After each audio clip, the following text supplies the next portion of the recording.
तो नहीं हो गया है? अपने खेत में कटहल का बीज बो रहा है। हम लोग यही इंतजार करते हैं और देखते हैं कि आखिर ये बीज से करेगा क्या। फिर दोनों रात भर वही इंतजार करते हैं और सुबह होते ही मोहन का खेत देखकर दंग रह जाते हैं। ये कैसे संभव है? कल रात मोहन ने कटहल के बीज बोए थे और देखो उसके खेत में टमाटर, भिंडी, लौकी, करेला सब कुछ उगाया है। सचमुच में ये जादू है। तो अब देर किस बात की, हमें भी उस पेड़ से कटहल लाने होंगे। जब मोहन ले सकता है तो हम क्यों नहीं। फिर दोनों उसी कटहल के पेड़ के पास जाते हैं। ओ कटहल, मुझे भी अपने बीज दे, मैं अपने खेत में बोऊंगा। पेड़ चुप रहता है, कोई आवाज नहीं आती। अरे क्या समझता है खुद को? चलो कोई बात नहीं, मैं जबरदस्ती कटहल तोड़ लेता हूँ। लखन हाथ बढ़ाकर कटहल तोड़ने की कोशिश करता है। तभी पेड़ अचानक कांपने लगता है। अरे ओ लालची इंसान, मोहन को मैंने उसके सच्चे दिल और मेहनत के लिए वरदान दिया। तू जलन और लालच में इतना फंस गया है कि अब तुझे इसके बुरे परिणाम भुगतने पड़ेंगे।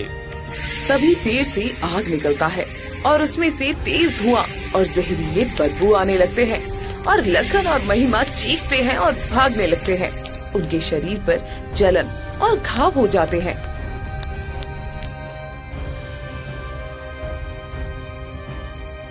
हमने लालच किया और यही हमारी सजा है। वो पेड़ सबको वरदान नहीं देता, सिर्फ नेक दिल इंसान को ही देता है। काश मैं मोहन की तरह मेहनत किया होता तो आज ये दिन देखना न पड़ता। मेरे लालच ने मुझे मार दिया।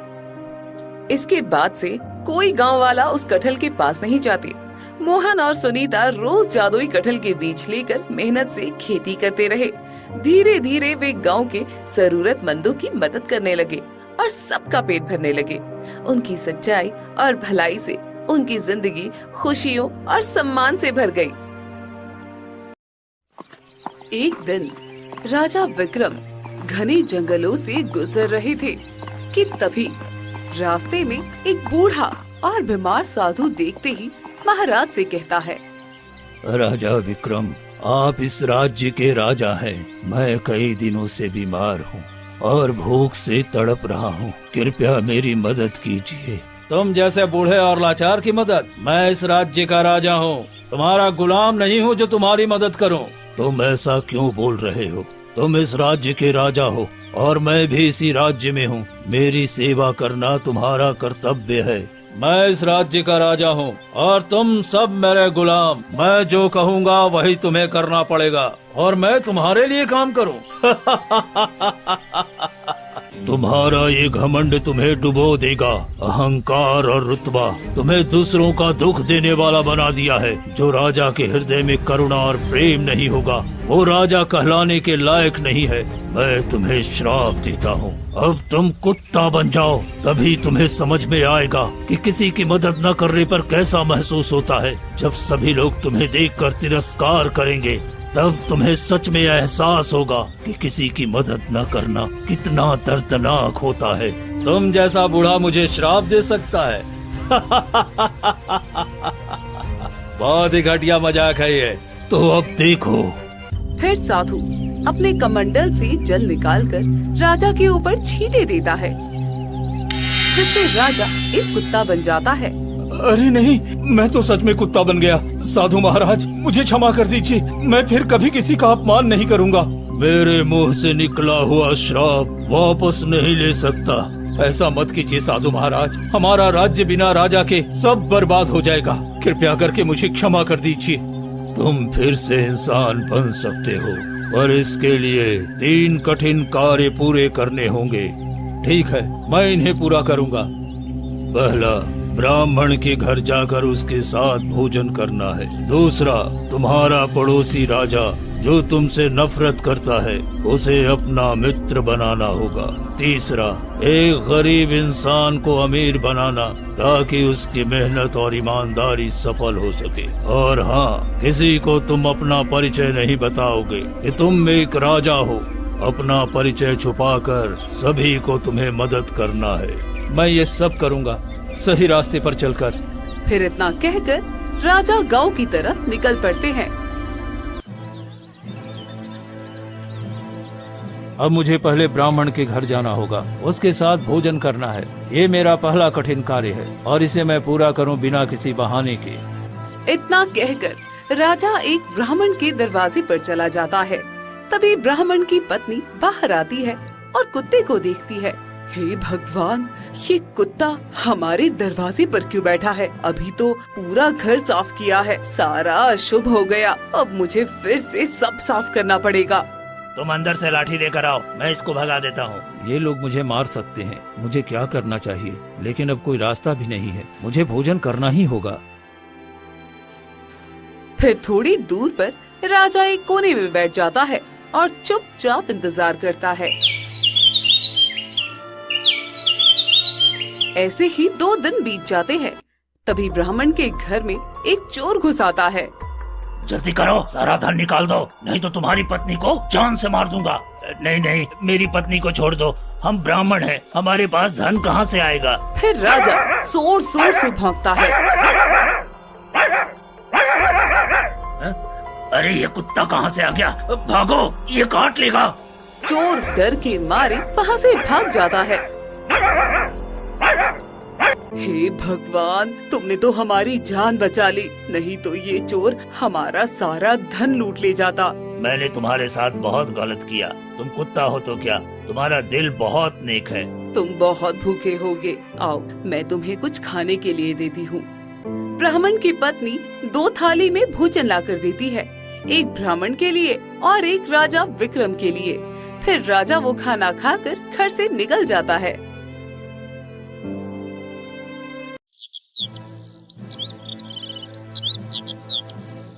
मेरा पहला कठिन कार्य तो पूरा हो गया। अब अगला कार्य गरीब इंसान की मदद करना मुझे पूरा करना होगा।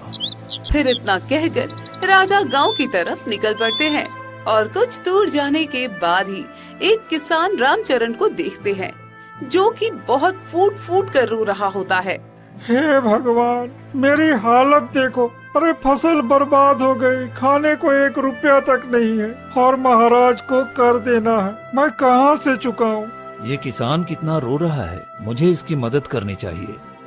तुम रो क्यों रहे हो? क्या परेशानी है तुम्हारी?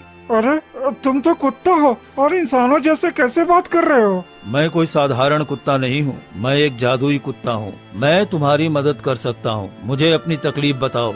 मैं एक गरीब किसान रामचरण हूँ, मैं क्या बताऊँ तुम्हें, 2 वक्त की रोटी भी जुटा नहीं पा रहा और राजा बहुत कठोर है। मेरे पास बस 1 बोरी अनाज है, इसे अपने परिवार को खिला दूं या राजा को दे दूं या फिर अगली फसल के लिए बचा लूं, मैं समझ ही नहीं पा रहा। तुमने ये तकलीफ राजा से क्यों नहीं बताई?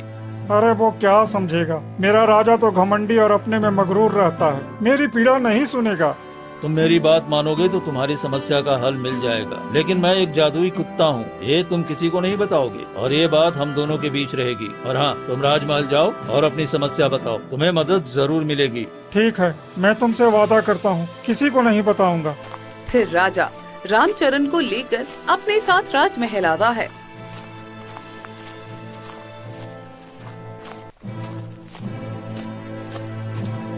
तभी सैनिक देखते ही कहता है, अरे भिखारी, यहाँ क्यों घुसे जा रहे हो? बाहर निकलो। मुझे राजा से मिलना है। अरे राजा तुम जैसे भिखारी से नहीं मिलता, चले जाओ यहाँ से।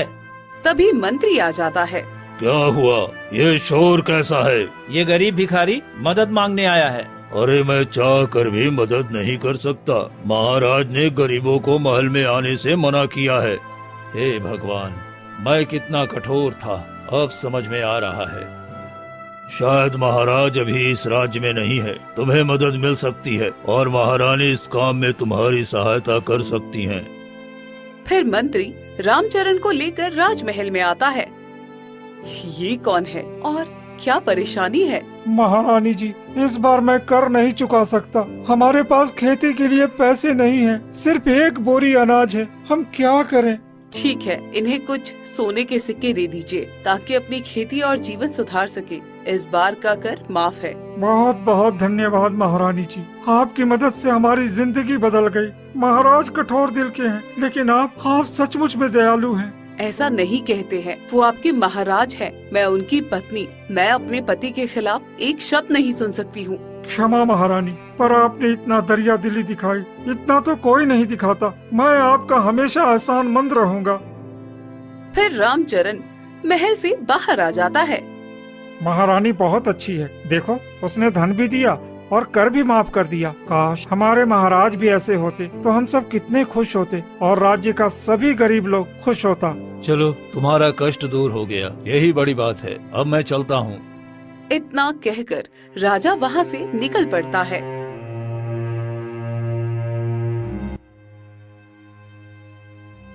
मैंने 2 कठिन कार्य पूरे कर लिए हैं। अब तीसरा कार्य, पड़ोसी राजा को मित्र बनाना। इतना कहकर राजा पड़ोसी राज्य के लिए निकल पड़ता है और जैसे ही गेट पर आता है तभी खड़ी खड़ी, ए कुत्ता मॉल में घुस रहा है, बाहर हटो। फिर सैनिक लाठी लेकर मारने दौड़ता है। फिर राजा वहाँ से भागकर थोड़ी दूर जाकर बैठ जाता है।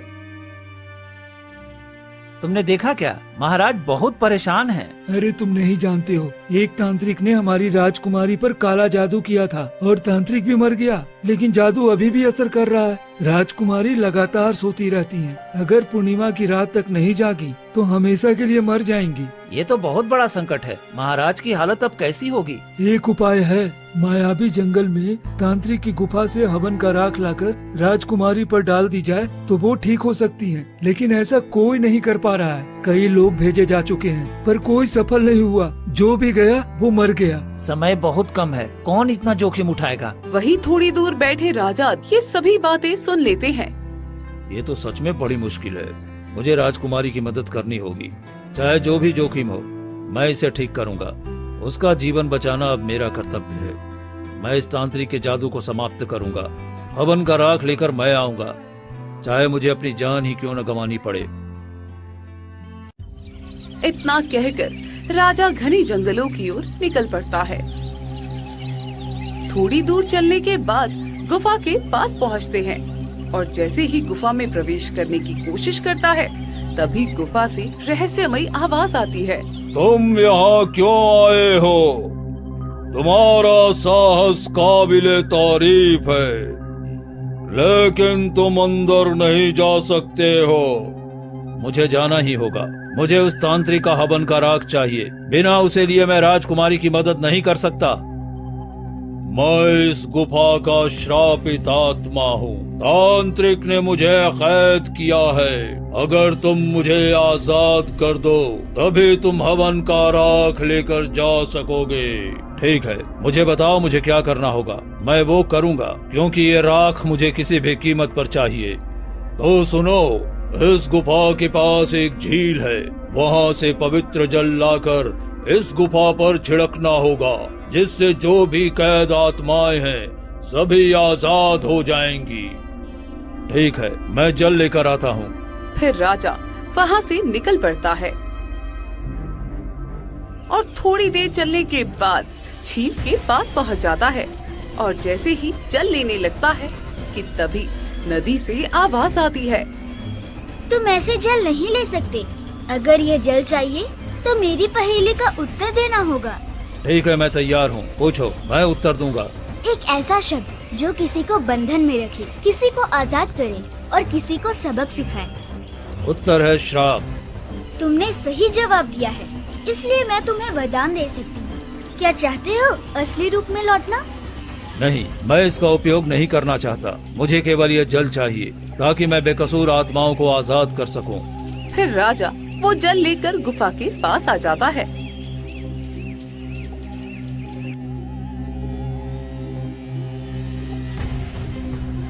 अब मैं जल लेकर गुफा पर डालूंगा। इससे सभी कैद आत्माएं मुक्त हो जाएंगी। राजा विक्रम जल लेकर गुफा पर डालता है। पानी गिरते ही गुफा से सारी आत्माएं धीरे धीरे बाहर निकलकर मुक्त हो जाती हैं। सारी आत्माएं मुक्त हो गई हैं। अब मुझे जल्दी से हवन का राख लेकर राजमहल जाना होगा।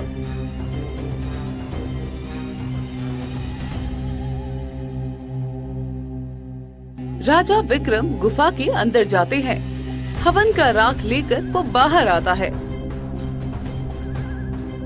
और राजमहल की तरफ बढ़ पड़ता है और राजमहल आकर जैसे ही अंदर घुसने लगता है। अरे ये कुत्ता फिर यहाँ कैसे आ गया? हटो हटो। अरे इसे मारना पड़ेगा, नहीं तो राजमहल में घुस गया तो राजा हम पर गुस्सा करेंगे।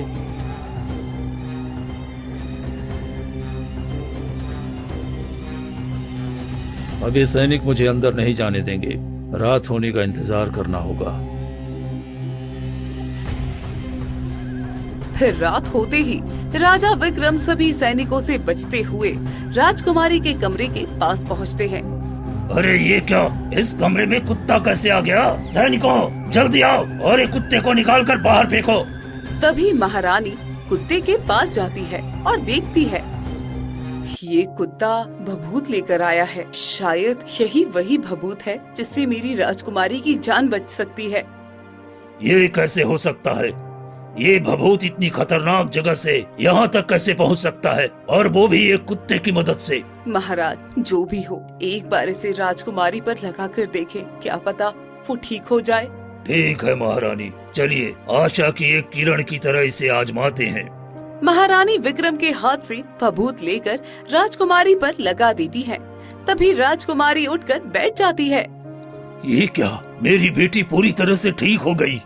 भगवान का लाख लाख शुक्र है, मेरी बेटी पूरी तरह से ठीक हो गई है। तभी राजा विक्रम का शरीर तेज रोशनी में बदलता है और वो असली रूप में लौट आता है। अरे अरे, आप राजा विक्रम, आप एक कुत्ते के रूप में भभूत लेकर आए, ये सब क्या हो रहा है? महाराज ये लंबी कहानी है, मैं आपकी पुत्री का जीवन बचाने आया था। मैं अपने घमंड और गलतियों के कारण साधु का दिल दुखा दिया था। अब मैं सबकी मदद करके अपने श्राप से मुक्त हुआ हूँ। मैं आपके और इस राज्य के साथ हमेशा मित्रता निभाऊंगा। बहुत अच्छी बात है महाराज विक्रम, आपने मेरी बेटी की जान बचाई है। हम हमेशा आपका एहसानमंद रहेंगे और आपका मित्र बने रहेंगे। धन्यवाद महाराज, अब मुझे अपने राज्य लौटना होगा, मेरी प्रजा परेशान होगी। राजा विक्रम अपने राज्य लौट आते हैं।